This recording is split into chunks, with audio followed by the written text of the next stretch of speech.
Assalamualaikum warahmatullahi wabarakatuh and welcome back to my YouTube channel. Selamat datang, selamat berkunjung kembali ke channel ini. Halo guys, hari ini saya sangat senang sekali karena kita dapat berjumpa lagi di video ini. Dan tak pernah bosan-bosannya saya mendoakan semoga kita semua dalam keadaan baik-baik saja, dalam keadaan sehat selalu, dan diberikan kemudahan dalam segala macam aktivitas yang kita kerjakan. Amin.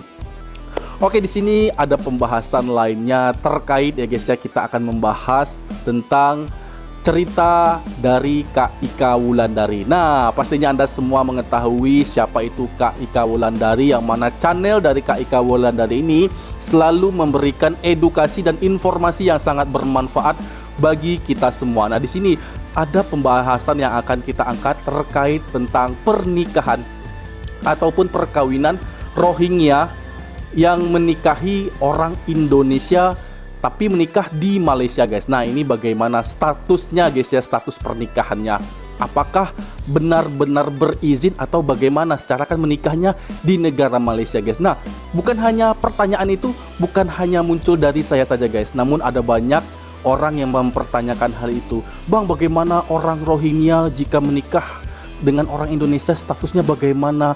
Kelanjutan dari pernikahan itu bagaimana? Nah, ini timbul beberapa pertanyaan ya guys ya. Secara orang Rohingya ini tidak memiliki status keluarga negaraan dan juga tidak memiliki identitas pastinya guys ya. Nah, ini pernikahan mereka apakah sah atau tidak secara agama dan secara negara? Kalau secara administrasi negara otomatis ini tidak disahkan ya guys ya. Namun secara agama bagaimana? Sementara orang Rohingya ini tidak memiliki identitas. Dan selanjutnya lagi, apakah bisa orang Rohingya ini setelah menikah dengan orang Indonesia bisa nggak dibawa ke Indonesia? Nah, pertanyaan selanjutnya adalah jika mereka memiliki keturunan, itu status anaknya bagaimana guys? Apakah orang Indonesia? Apakah orang Rohingya yang tidak memiliki status apapun? Oke, di sini Kak Ika Wulandari akan menjelaskannya secara lengkap. Tentunya hal itu juga selalu dipertanyakan oleh banyak orang termasuk saya sendiri guys. Orang Rohingya dan orang Indonesia menikah di Malaysia bagaimana? Oke, ini penjelasan lengkap dari Kak Ika Wulandari. Jom. Assalamualaikum warahmatullahi wabarakatuh. Kembali saya Ika Wulandari menjumpai Anda. Kali ini kita akan membahas sebuah pertanyaan yang menurut saya cukup menarik nih. Pertanyaan ini ditulis oleh seseorang yang bernama Diani Herdiani 12. Isinya seperti ini. Assalamualaikum Bu Ika. Waalaikumsalam. Nak tanya, kalau misalkan ada warga Indonesia yang menikah sama warga Rohingya, mau dibawa pulang ke Indonesia, gimana itu? Nah, perkara bangsa Rohingya juga ya. sekarang ini di Indonesia kan sedang viral-viralnya ya. Jadi ini menurut saya menarik banget untuk dibahas secara singkat. Dan menurut saya ini sedikit sulit ya permasalahannya. Oke, yang nanya ini saya panggil aja namanya Mbak Diani ya. Atau mungkin ini temannya Mbak Diani. Pokoknya siapapun itulah ya, Mbak Diani ini atau temennya kan pasti datang ke Malaysia ini awalnya untuk bekerja. Dan Mbak Diani atau yang menanyakan ini saya anggap ada permit lah ya. Kemudian seiring berjalannya dengan waktu ketemulah dengan jodohnya yang kebetulannya adalah orang atau etnis Rohingya yang ada di Malaysia ini. Dan satu hal yang harus Anda tahu sebagai pekerja asing di Malaysia, di dalam Undang-Undang Tenaga Kerja di Indonesia maupun di Malaysia ini, Anda sebagai pekerja asing dilarang atau tidak dibenarkan untuk menikah. Menikah dengan siapapun itu dilarang. Dan yang saya bisa pastikan, Mbak Diani ini pasti menikahnya secara agama ya dengan yang orang Rohingya ini. Atau hanya nikah siri saja, entah itu dinikahkan sama penghulu atau sama ustadz. Nah, yang namanya nikah siri itu tidak diakui pernikahannya oleh negara. Oke, kita berhenti di sini dulu ya mengenai status pernikahannya. Dan sekarang kita akan beralih ke orang Rohingya yang ada di Malaysia ini. Yang namanya orang atau etnis Rohingya di Malaysia, mereka datang ke Malaysia ini kan karena lari dari negaranya. Entah itu negaranya dari Myanmar atau dari Bangladesh. Dan mencari perlindungan di Malaysia ini. Dari yang saya baca-baca, negara Malaysia ini sendiri mulai menerima kedatangan pelarian Rohingya ini sejak tahun 1970-an. 2000-an. Lama Oh, banget. sudah Nah, sejak lama tahun ya? itu ada puluhan ribu bahkan ratusan ribu banyaknya orang Rohingya datang ke Malaysia ini dan tidak kembali lagi ke negara asalnya. Karena mungkin terlalu nyaman ya tinggal di Malaysia ini dan tidak mau balik-balik lagi ke negaranya sana. Di Malaysia mereka bisa kerja, bisa mendapatkan gaji. Banyak orang-orang di sini yang bisa memberikan pekerjaan kepada mereka. Mereka juga punya rumah, ada yang menikah juga sesama pelarian Rohingya ini, dan mereka itu menetap di Malaysia berpuluh-puluh tahun. Kalau yang sering saya ketemu ya sama orang-orang Rohingya ini, mereka ada di sekitaran Ampang, Gombak, atau ada di Hulu Langat. Kalau saya sering nongkrong di Ampang itu, tiba-tiba ada orang Rohingya datang jualan tisu, tiba-tiba ada yang datang minta-minta. Ya begitulah yang mereka lakukan. Nah, kenapa mereka sampai berbondong-bondong kabur dari negaranya dan mencari perlindungan ke negara orang lain? Ya berbagai macam alasannya. Ada yang mengatakan mereka tidak diakui lah di negaranya karena perang lah, karena konflik agama lah, karena hak asasi mereka tidak diakui lah, dan lain-lain. Nah, biasanya mereka ini masuk ke Malaysia atau ke Indonesia itu pakai kapal laut. Yang namanya lari,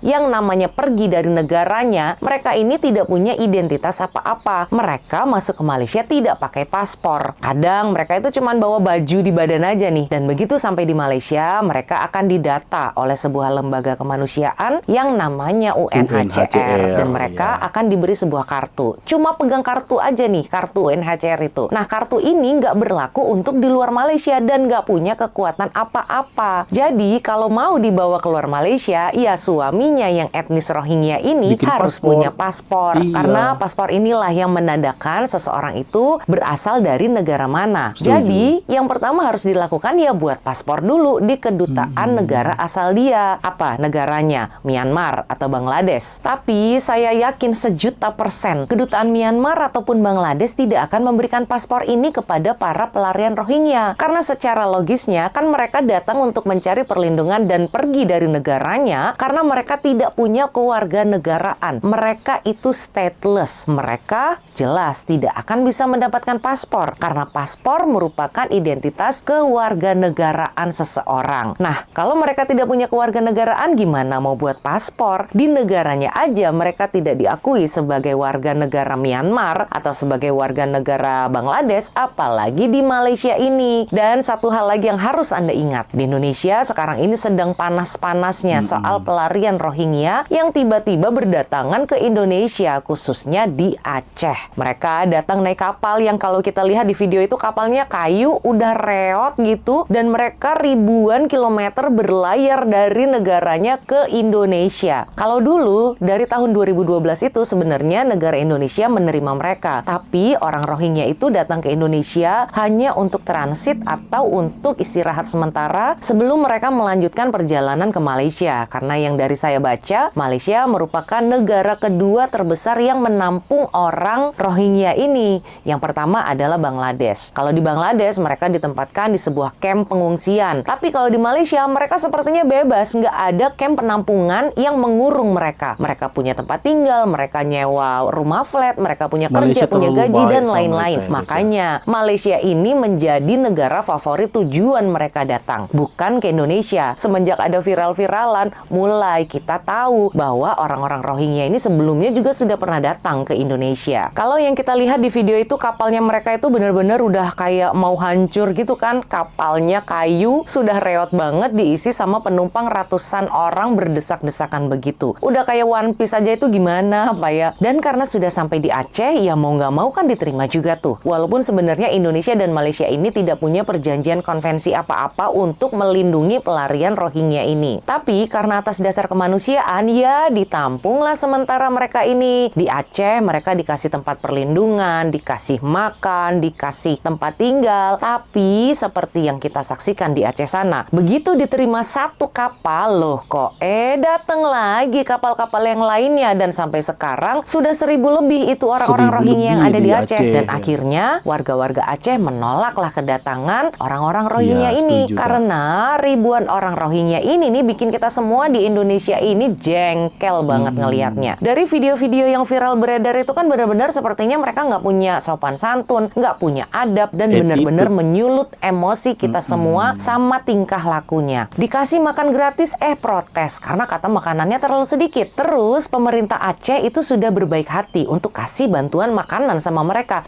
bantuannya dibuang ke laut. Nyebelin banget nggak tuh? Dikasih hati malah minta jantung. Dan karena hal ini juga banyak yang mengait-ngaitkan dengan konflik Palestina dan Israel yang sampai sekarang tidak selesai. Yang katanya serbuan orang Rohingya datang ke Aceh ini bisa jadi cikal bakal penguasaan orang Rohingya di Aceh. Dikasih menumpang, malah mau menjajah nanti-nantinya gitu. Sedangkan seperti kita tahu, orang Indonesia itu ada jutaan banyaknya yang masih susah, masih banyak yang miskin, masih banyak yang susah makan. Ini orang Rohingya dikasih makan gratis, masih aja protes. Gimana orang-orang Aceh dan kita nih yang bukan orang Aceh juga ikutan jengkel kan? Jadi ya memang masalah orang-orang Rohingya ini banyak banget ya. Di Malaysia juga mereka banyak itu kasus-kasusnya. Padahal Malaysia ini sudah berbaik hati banget mau menampung puluhan ribu bahkan ratusan ribu orang Rohingya di sini. Mereka juga sama buat ulah juga di Malaysia. Jadi untuk masalah ini rasanya tidak ada harapan untuk bisa membawa pulang suaminya yang orang Rohingya itu. Ya mungkin yang bisa kita lakukan percaya aja lah ya, yang namanya takdir, jodoh, maut, rezeki itu sudah ada yang mengatur. Kalau sampai Anda punya anak sama orang Rohingya ini, ya anaknya masih bisa kok untuk dibawa pulang ke Indonesia. Karena negara Indonesia menganut sistem bahwa jika ibunya orang Indonesia, anaknya pun otomatis juga bisa menjadi warga negara Indonesia. Gitu. Tapi bapaknya tidak bisa dibawa pulang ke tidak bisa Indonesia. dibawa pulang. Dan untuk Anda yang saat ini mungkin ada orang Indonesia nih, cewek-cewek gitu ya, yang sedang ada hubungan spesial dengan orang Rohingya, sedang pacaran, coba dipikir-pikir lagi deh dengan bijaksana. Karena kalau sampai menikah dengan orang Rohingya, Anda tidak akan bisa hidup bersama. Atau apa tuh istilahnya, menua bersama. Itu tidak akan bisa. Karena orang Rohingya tidak memiliki kewarganegaraan. Warga negara Myanmar bukan, warga negara Bangladesh juga bukan. Jadi nggak akan bisa meresmikan pernikahan Anda. Kasian kan sama anaknya, tumbuh besar tanpa bapaknya. Karena bapaknya tidak akan bisa dibawa pulang ke Indonesia. Apa Anda mau sampai mati di Malaysia ini? Anaknya gimana? Siapa nanti yang akan ngurus? Coba pikirkan sejuta langkah ke depan. Jangan hanya memikirkan hari ini saja. Oke, sekian mengenai pembahasan singkat kita tentang pernikahan dengan orang Rohingya ini. Mudah-mudahan bisa menjawab pertanyaan Anda.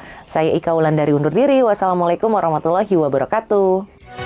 Waalaikumsalam warahmatullahi wabarakatuh. Kak Ika Wulandari di sini sudah menjelaskannya secara tuntas, secara tegas tentang pernikahan orang Indonesia yang menikah dengan orang Rohingya di Malaysia. Sudah sangat tegas sekali guys dijawab oleh Kak Ika Wulandari. Nah, pertama, saya baru tahu bahwa status orang yang memiliki permit izin kerja dimanapun, di negara manapun, termasuk orang Indonesia ke negara Malaysia, izin permit kerjanya itu selama dia bekerja ternyata dia tidak diperbolehkan untuk menikah. Nah, itu adalah syarat-syarat yang diberlakukan. Namun saya baru tahu hari ini guys ya. Dan selanjutnya yaitu di sini tegas dikatakan oleh Kak Ika Wulandari tentang pernikahan itu, bila orang Indonesia di Malaysia itu menikah dengan orang Rohingya di sana, sebenarnya statusnya tidak diakui oleh negara manapun ya, termasuk Bangladesh, Myanmar, Malaysia apalagi ya. Karena orang Rohingya ini secara memang tidak memiliki kewarganegaraan, jadi tidak memiliki identitas ya untuk bisa sebagai syarat pernikahan itu guys. Mungkin secara agama mungkin bisa-bisa saja ya, mungkin ya, saya juga tidak tahu pasti, tapi secara negara itu tidak diperbolehkan atau tidak terdata ya guys ya. Dan selanjutnya bagaimana kalau mereka sudah terlanjur menikah lalu memiliki anak-anaknya itu bagaimana? Ternyata anaknya itu masih bisa diselamatkan menjadi warga negara Indonesia ya guys ya. Alhamdulillah, walaupun pernikahan itu terjadi, anaknya masih bisa menjadi warga negara Indonesia dan dibawa pulang ke Indonesia. Tapi ternyata suaminya tidak boleh dibawa pulang ke Indonesia karena jika masuk ke negara lain tentunya harus memiliki paspor. Sementara orang Rohingya ini tidak bakalan bisa mendapatkan paspor itu guys, karena mereka tidak memiliki kewarganegaraan, yang termasuk jika dia mengurus kewarganegaraannya itu di Kedutaan Besar Myanmar dan juga Kedutaan Besar Bangladesh yang ada di Malaysia, ternyata itu adalah hal yang sia-sia karena memang dari kedua negara ini tidak mengakui Rohingya sebagai warga negaranya, seperti itu guys ya. Dan aku ucapkan terima kasih kepada Anda yang telah menonton video ini. Terima kasih juga kepada Kak Ika Wulandari yang telah memberikan informasi yang sangat jelas, tegas dan tuntas di sini, sehingga ini menjadi ilmu pengetahuan bagi kita semua. So, jalan keluar dari Kak Ika Wulandari adalah berpikir ulang untuk kita atau siapapun wanita Indonesia yang menjalin hubungan dengan orang-orang Rohingya. Lebih baik menjalin hubungan dengan status yang jelas saja guys ya. Orang Indonesia menjalin hubungan dengan orang Indonesia dan juga orang Malaysia, orang Brunei Darussalam, tapi dengan status yang jelas seperti itu ya guys ya. Oke, lalu demikian tadi video aku. Semoga video ini bermanfaat bagi kita semua dan aku mohon undur diri. Mohon maaf jika ada kesalahan dan kekurangan. Assalamualaikum warahmatullahi wabarakatuh.